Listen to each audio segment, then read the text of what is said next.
Hello, Tim O'Kelly here, and I just want to take a couple of minutes with you to talk to you about a topic that I am really passionate about, and that is how to raise children in a way that you've got the best odds for turning out really good children. Children with higher self-esteem, children that can handle challenges, children that can handle when it gets tough out there. Okay, so before I just jump right into that, I want to tell you why I am passionate about this topic, okay? So about 28 years ago, I did a course, very first course I ever did, personal development. And at that time, I was in my 20s, right? So I got married, we had a child, right? And then because of a divorce with my wife, I raised this little girl, Mackenzie O'Kelly, my daughter, as a single father. And over those years, because I didn't know how to have a child, I've never had a child before. I didn't have a dad. My dad left when I was 4, right? So here I am. I've got a child. And now how do I raise her? And work and do everything. So what that did for me, that shifted my attention to how to raise a child. And so, sometimes we learn the most out of tragedy. Sometimes we get the most enlightenment out of a devastation, which I thought it was at that time. But I put my focus on how to raise a child. And what happens when you put your focus on something? It gets bigger and it gets bigger and it's bigger. And it's something I have studied for 28 years now, right? Of how to raise a child and give them the best shot. Because there's not really courses out there on how to raise a child. There's just not a lot of work done. And the fascinating part about this is I do personal development classes, right, all over the country, all over North America. Been doing it 25 years. So it's fascinating to see why a human being does what they do. Why do they do it? Why do we show up a certain way? Why do we behave a certain way?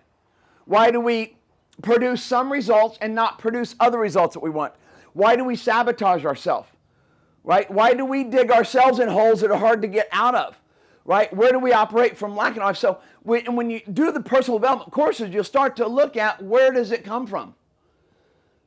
And every one of them, I don't care which one you take a look at, all of them are going to say the same thing. The way that we show up, the way that we feel, the way that we are right now, came from when we were very young. That's where it starts. So what my idea is, okay, let's be able to eradicate all personal development courses for adults. How about that? Put myself out of business and everybody else. Meaning, why don't we go down to that root of where it all starts and look to see how we're planting seeds that don't produce great fruit. What are we doing that most likely we're doing because we learned it? Now, I want to say something right now. If you're watching this and you have kids and your kids are doing well, go for it. Keep going, right? There's no reason to change. And I mean that. If what you're doing is working and your kids are showing up and being the way that you're happy with, absolutely, don't even keep going, right? But if we're having some struggles in that, if we have a team that's struggling or we're just struggling raising them by ourselves and it seems to be more of a conflict than fun and love, then this might help. That's all I want to do. This might help. And so on this YouTube video, what I want to do is I want to bring up one topic. I feel one of the most important topics. And that topic is choice. Now, I remember when I was young, right, when I was telling you that I started raising my daughter, and I had some help from one of my mentors who passed away not long ago, Dr. Wayne Dyer. And one of the things that I learned from him was we are not here to control our children. And I remember hearing that and going, wait a minute, whoa, that's not going to work. We've got to control our children or else they're going to, right, da-da-da. I got scared with that. I felt really uncomfortable for that because if we don't control them, meaning dictate what they do, man, they're going to be crazy and all over the place. And I remember a transformational moment when it finally sunk in and I got it. Because I had to go through so many layers of my belief systems is what I interpreted control means. So here's the idea behind choice. Yes, are you going to dictate certain things? Of course you are. I'm not saying take all those out.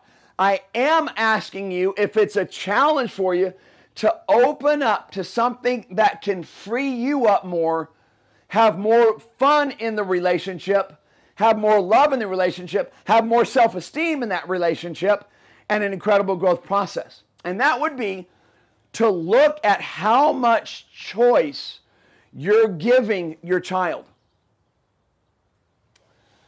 Are you letting them make a choice and then experience the repercussion, experience the effect? Let them make a choice, let them pay a price. Let them make a choice, let them pay a price. Learn how to pay the price. Learn how to experience what works and what doesn't work. And the earlier, I promise, the earlier that we start this, just watch the benefits, watch the struggle, but yet watch the self-esteem grow. See, a lot of times what we think is that if we tell our children what to do, and we know what's right to do, well, then they'll do it. And that's just not necessarily the case all the time. So this idea would be, let them choose, and then let them pay the price, and let them learn how to pay the price. Instead of entitled, I'm given everything, meaning I'm told what to do, everything is decided for me. There is proof out there that says, if you tell a child always what to do and how to think and who to believe in, who to even pray for sometimes, there's proof that if they're told always what to do, meaning someone always handles those tough times and they grow up in that, they're well equipped for a world that doesn't exist. Let me say that again. They're well equipped for a world that doesn't exist, and they're going to have a hard time in teens, because that's not the way the life works, is everybody's going to tell them what to do. Now, sometimes the saddest part of that is they'll find someone. Oftentimes, if that's the format they were raised in, they'll find someone to tell them what to do. They'll find someone to control them. They'll find someone to be that role once they're gone or moving away from you. And that's where it can be really, really challenging for a child. So this one it's going to be a struggle. I got that at first.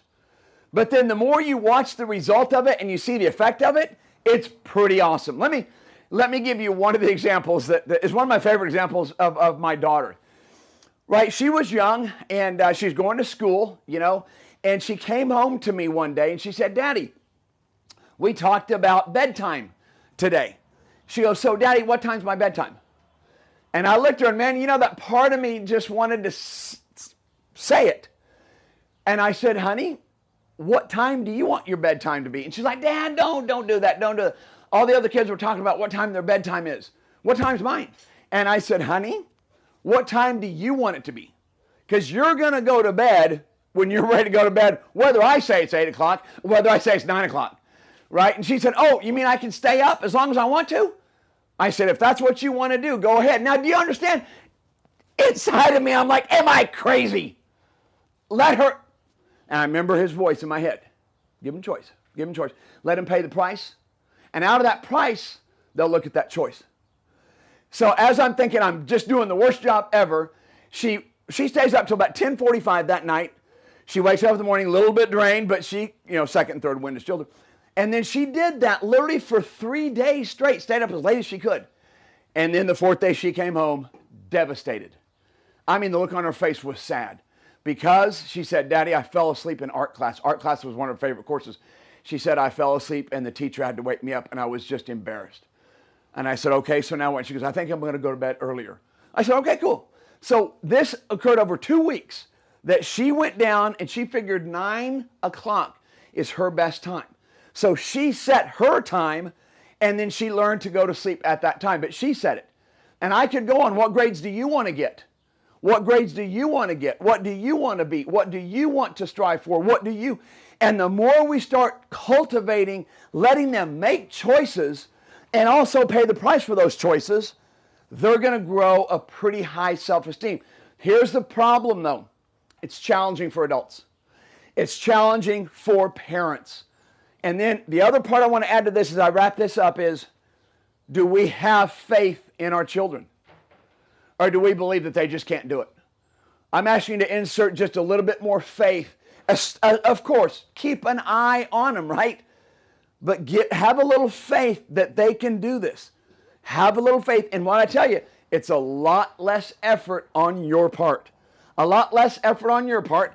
Higher self-esteem in the children. That's a great relationship. I appreciate you watching this. Thank you very much. Great parenting to you.